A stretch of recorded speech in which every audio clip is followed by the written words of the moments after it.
Further down the interstate, the 19th-ranked Tennessee Vols back in action this weekend. A tough matchup with Jimbo Fisher and Texas A&M. It came down to the wire in Neyland Stadium tonight under blue skies. The Tennessee Vols welcoming back defensive back Eric Berry, who is about to be inducted into the College Football Hall of Fame.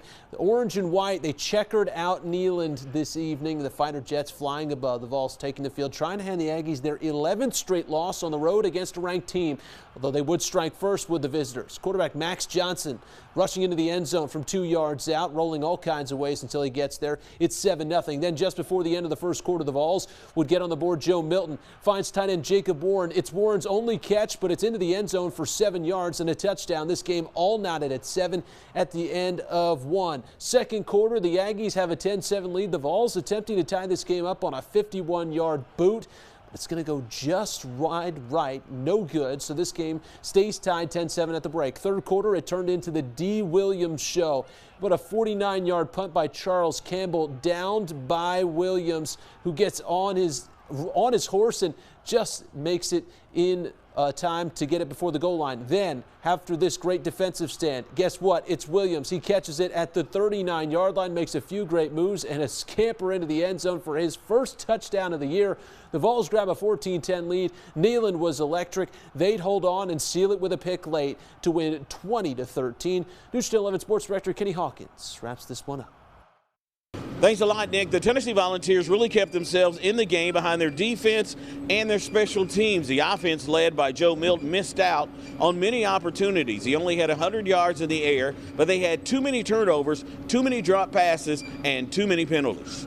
The Vols had 7 penalties for 115 yards, and a couple of touchdown passes were dropped. It certainly wasn't one of their better outings. I can't remember the last. I mean, it's been a long time since I've been in one of these.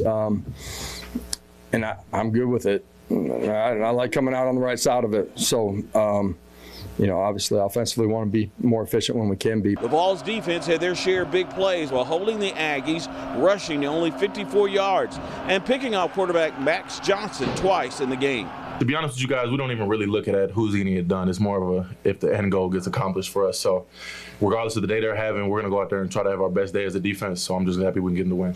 The spark for the Vols came in the third when D. Williams made a key defensive play on a punt by the Aggies by downing it at the 1. Then when the Aggies were punting it back, Williams scored on the 39-yard punt to give the Vols the lead for good. It's amazing. It's something I've been working hard for, and my preparation for it all week. But the past 2 weeks been very big for me. So the Vols now control their own destiny in the SEC East with teams like Alabama and Georgia on their schedule.